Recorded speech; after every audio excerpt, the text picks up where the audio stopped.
इतनी घनघोर वर्षा करो वृंदावन बह करके यमुना में चला जाए। और एक बात का ध्यान रखना, तुम्हें किसी भी जगह पर श्याम और बलराम मिल जाए तो उनके ऊपर बिजली पटक देना। वही हुआ, मेघ जब चले बिजली चमकने लगी, बादल गरजने लगे,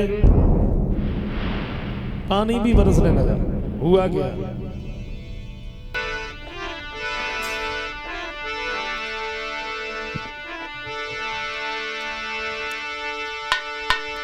तो काले पीले नीले सफेद और बादल पर बादल आने लगे,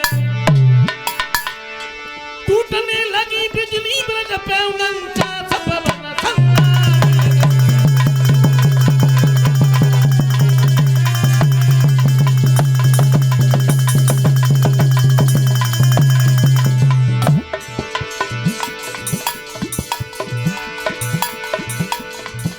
मेघ जब चले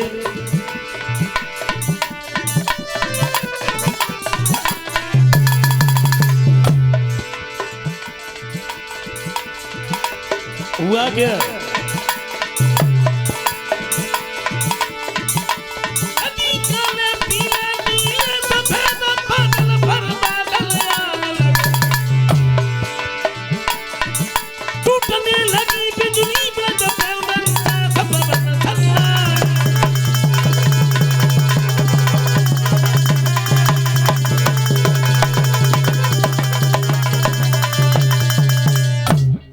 अंधेरा छा गया, हाथ का हाथ दिखाई नहीं देता। वृंदावन के लोगों ने जवाब दिया, कन्हैया ये तुमने क्या किया? अब क्या करोगे? अब इंद्र हमें जीवित नहीं छोड़ेगा। श्याम सुंदर कहते हैं तुम बिल्कुल भी चिंता मत करो, भाई हमने जिनका पूजन किया है भाई हमारी रक्षा करेंगे।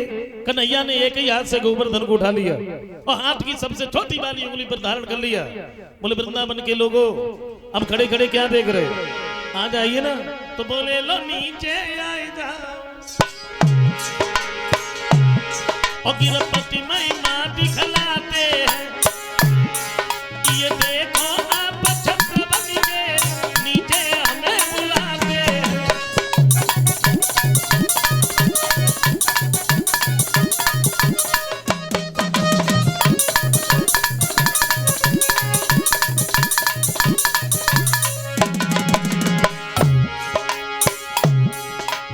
श्याम सुंदर कहते हैं खड़े खड़े क्या देख रहे?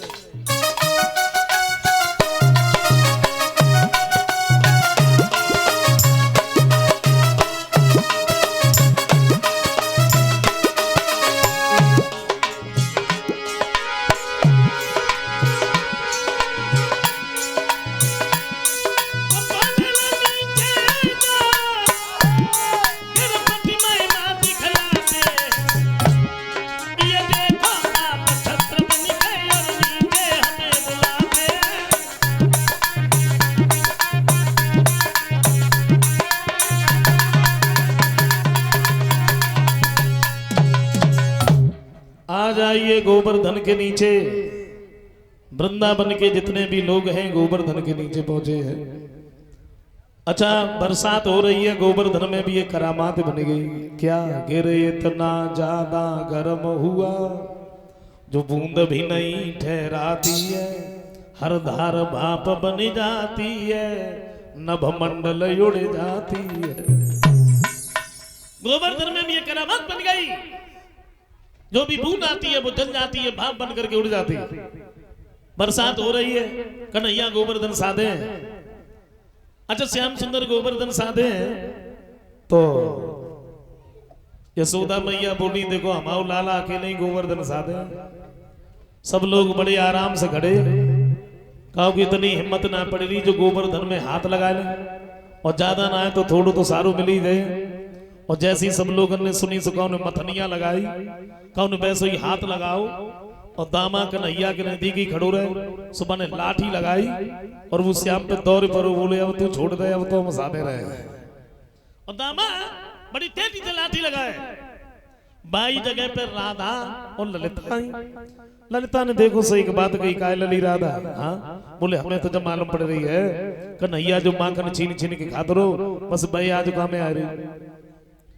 राधा ने जैसे ही इतने शब्द सुने तो श्याम सुंदर की चेहरा की तरफ देख के राधा थोड़ी सी हंसी। कन्हैया ने जब राधा को सतबो देखो तो श्याम हंसे, और जब श्याम हंसे तब बात कुछ दूसरी बन गई। हुआ क्या? तो मुस्कान से हिल गई माई और गोवर्धन डगमग डोली उठा।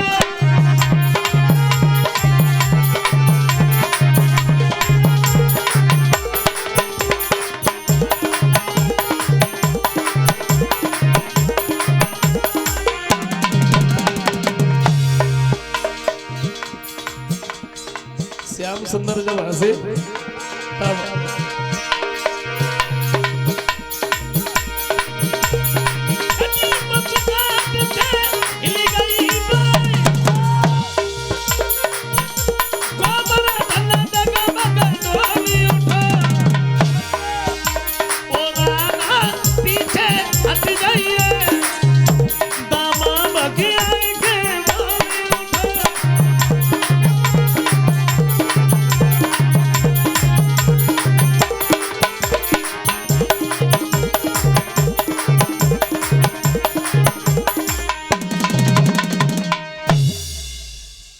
जवाब दिया, तुम्हें नहीं मालूम गोवर्धन के नीचे सब लोग खड़े हैं और गोवर्धन गिर पड़ा तो सबकी चटनी बन जाएगी, दूर हटो उधर। अच्छा, श्याम सुंदर गोवर्धन साधे, लेकिन वृंदावन के लोगों के दिमाग में एक बात आई, छोटो सो कन्हैया इसने गोवर्धन को उठा कैसे लिया? एक कहता है श्याम, हाँ तुम हमें ये बताओ तुमने गोवर्धन को उठाया कैसे? तो श्याम सुंदर बोले, इसमें कोई पूछने की बात है, मैं भगवान हूं इसलिए मैंने उठा लिया। हंसने लगे, बोले तुम भगवान कब से हो गए? तुम भगवान कब से हो गए? कन्हैया ने ये कभी नहीं छिपाया कि मैं भगवान नहीं हूं।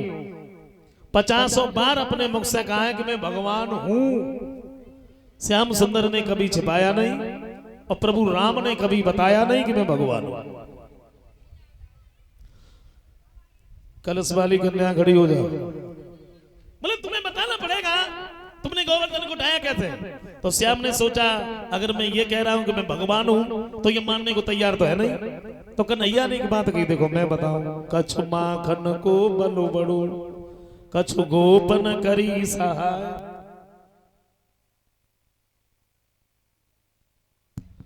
और श्री राधा जू की कृपा से मैंने गिरवर लियो उठा।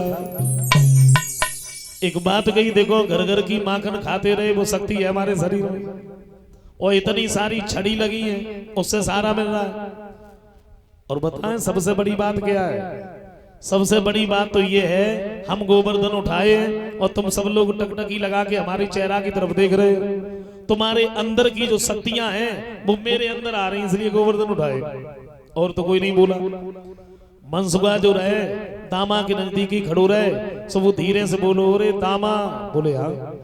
जवाब दो, सोई तुम सोचे 2-3 दिना से हमारा शरीर कैसे कमजोर हो जाता है। बोले अभी तक तुम माखन चुराता रहा, अब शक्तियां भी चुरानी शुरू कर दी। गोवर्धन साधे रहे 1-2 दिन नहीं बल्कि 7 दिन हो गए। मेघों का राजा इंद्र के नजदीक पहुंच गया। जब आप ये माफ करना, क्षण भर भी हमने रोक नहीं खाई। पता नहीं वो वृंदावन के कैसे लोग हैं, जल की एक बूंद भी नहीं पड़ी। उधर इंद्र समझ गया, ऐरावत पर सवार होकर के जब चला,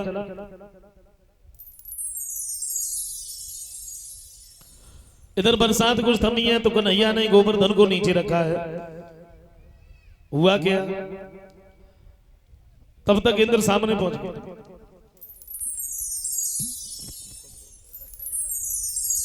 इंद्र सामने पहुंच गया, चरणों पे गिर पड़ा, बार बार क्षमा मांगी, हमें माफ करना, पहचानने में देर हो गई। श्याम सुंदर ने इंद्र को माफ किया और इंद्र वहां से लौट करके चला जाता है। कन्हैया अपने बाल लीलाओं में लगे। बताया वृंदावन बरसाने की जितनी भी गोपियां हैं,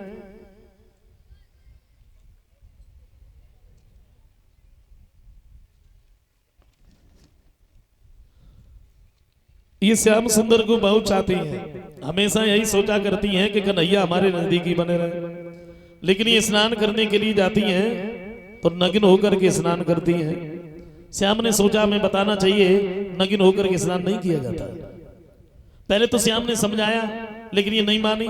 उसके बाद कन्हैया ने चीर हरण करने के बाद में समझाया, देखो कमर से ऊपर अगर जल है तो स्त्रियों को उसमें घुसना नहीं चाहिए, जल के रहने वाले वरुण देवता का अपमान होता है, दूसरे स्त्री का पति पर धर्म नष्ट होता है। और नारियों को चाहिए कि अपने घर पर भी कभी नग्न होकर के स्नान न करे, लक्ष्मी सदा सदा के लिए चली जाती है। जवाब दिया श्याम, आज के बाद हम कभी नग्न होकर के स्नान नहीं करेंगे, लेकिन हम लोगों की इच्छा है क्या, आप हमारे साथ में महाराज करो। बोले अभी तो नहीं, समय आएगा तब हम बताएंगे। एक दिन श्याम सुंदर ने योग माया को आज्ञा दी है, यमुना के किनारे बड़ी सुंदर बड़ी रमणीक जगह बना, और जब सुंदर जगह बनाई है